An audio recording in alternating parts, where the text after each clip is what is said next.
Good morning. This is Tom Broussard. Nice to see everybody. This is the third of that series. The first one, it's all about the keys to raising aphasia awareness. The first one was the stroke coordinators. The second one was the people with aphasia. And the third one is the speech language pathology, our speech therapist. And what we are working on is looking at the system itself from the perspective of at least these three individuals and these three organizations that we represent. So the people with aphasia are representing all patients. The speech language pathology represent the rehab community. And of course, the stroke coordinators represent the hospitals, the conventional hospitals that are passed off to the rehab facilities.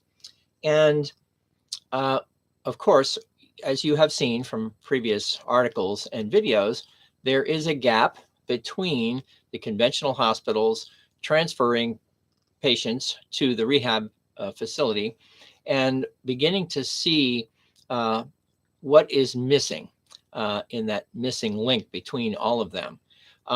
Because when it comes to aphasia awareness, as we've talked before, 30 to 40% of people with stroke have aphasia.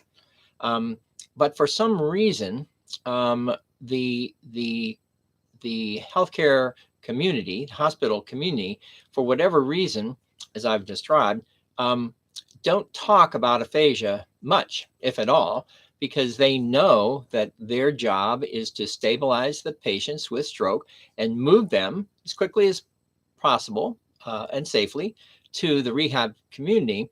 So the conventional hospitals, the stroke centers, get so many patients that come through their hospitals, through their door with stroke. I imagine that their job really is to be them prepared medically to go on to the rehab side of things. But unfortunately, the hospital, as a result, doesn't talk about aphasia much at all in their website, in the materials that they have or don't have, and education for their employees, their doctors and nurses and other therapists and staff, or the community themselves, from whom all of these patients come from, those communities. So they too don't really know much about this thing called aphasia, which just happens to be a very large component of the disability issues that come as a result of stroke. So what we are trying to do, when I say we, Aphasia Nation, myself, we are starting to see these gaps. And as I've said before, that fish can't see water. The same thing happens that conventional hospitals can't see about aphasia. Although they know about aphasia, everybody that works there knows about aphasia. They actually have SLPs that work for them, but they still can't, quote, see it in the same way. And as a result, it doesn't appear anywhere in the system. Although some hospitals do provide information and some provide really good information about aphasia, but there are 5,000 plus hospitals in the country. And when we say few actually are what I would say very good at helping explain what aphasia is, why it's so important, and why it should be here at the conventional hospitals, even though they don't treat much. They have SLPs, but a lot of the treatment happens later, either outpatient people or inpatient, but they're moving still another facility, not right there at the point of the stroke centers and stabilizing us. So what we're trying to do is providing what turns out to be these three individuals representing the communities that they are come from, taking the people with aphasia. They're the ones who go home and start to figure out about aphasia and beginning to realize that their hospital didn't tell them about it. Number two, the SLPs, who are also part of the siloed condition of many humans and organizations, because the SLPs also don't know much about the stroke coordinators that actually are part of that process that helps all of the different factors within the hospital, within the stroke community, to come together and understand what we do well at and what are other things that we could do better at, That's what the stroke coordinators do. And not a lot of people outside of that tight little group know much about it. And that includes the speech language pathology. Um, and then, of course, the stroke coordinators who really help put everything together, making sure all the right people are brought together to better understand how we have been doing better and how we'd like to do better more in the future. So we really have to pull them all together. And that's what we're doing in the Aphasia Nation, that this is trying to pull all of us together, starting with us, because we're the ones who went through it all, go back to our SLPs who are still at that hospital, and then talk to them about why you can see that the hospital where I had gone through didn't get much information about aphasia. At the beginning, through the time, at discharge, no material about stroke, and then transferred to home, discharged to home, and still not knowing about aphasia. And then unfortunately, a lot of people still won't leave home, so they still won't know about it. And months, years go by and have never understood that they have this particular language disorder called aphasia that in fact can get better over time. But it does take time to learn about it, and then takes time to, quote, improve the language that you otherwise have seen damaged, but really didn't know about this thing called aphasia. So that's the missing link that we are trying to work on. And these 5 questions in the article, and I'll read this to you, but this is the beginning of it all when it comes to the materials that's needed. And the first one, of course, is, and this is a question for everybody, because a lot of people given the answer will say, oh, we don't know much about it, or I am these things. So is your hospital a stroke center? A lot of people say, yeah, I think so, but I'm not exactly sure. Who is your stroke coordinator? I don't know. I don't even know what that is. You mean there is one other than me who runs the stroke groups? A lot of can then be described as stroke coordinators, but not the one I mean. What I mean is the stroke coordinators that come as a result of the Joint Commission, which is part of what accredits that hospital, that demands that a stroke coordinator be part of that process, because they pull everybody together. Does your hospital provide information about aphasia in their website? A lot of SLPs will say, well, I never even thought to look on the website. I just assumed that it's there. Obviously, in my case and other people with aphasia, we can look on the website and we can actually see that when you put in aphasia and it comes out and says a little bit or nothing, or it says, sorry, we don't know what that is, then that means the SLP ought to also be looking at the hospital and their website where they are employed and find out if it has it there. Does the hospital provide material about aphasia to the patient or family at the hospital or at discharge? Another good question to ask from our perspective. I know what happened with me. Other people knows what happened to them or didn't happen.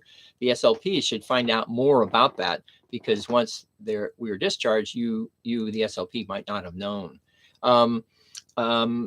Especially at discharge, because some hospitals do provide information about stroke and recovery avenues going forward, but won't necessarily provide much about aphasia at all. And again, I continue to say this, 30 to 40% of people have aphasia, which is a huge factor, given that of 1,000 people discharged with stroke, 300 or 400 people at that hospital have aphasia. How many do you think are now treated with aphasia? Much fewer than those 300 or 400 people. Does your hospital provide information to staff, nurses, doctors, or to the community about aphasia? The answer is pretty much no. It just doesn't happen. I know how pressed the healthcare and hospitals are, so I'm not really pressing them as much as all of us understanding that if we do these activities, even having the website up and running with a lot more information and links, then less education will be done downstream, because they'll learn more about it based on what's available to them already, without having to get additional information or training to the staff themselves. Although that would also be helpful, because again, many stroke coordinators who are typically very senior, very experienced nurses, typically, sometimes often are part-time, they still don't know much about aphasia and have told me that they would like to know more because they know a little bit, but it doesn't really come through their hands as much as the SLPs are, or of course, the rehab facility later.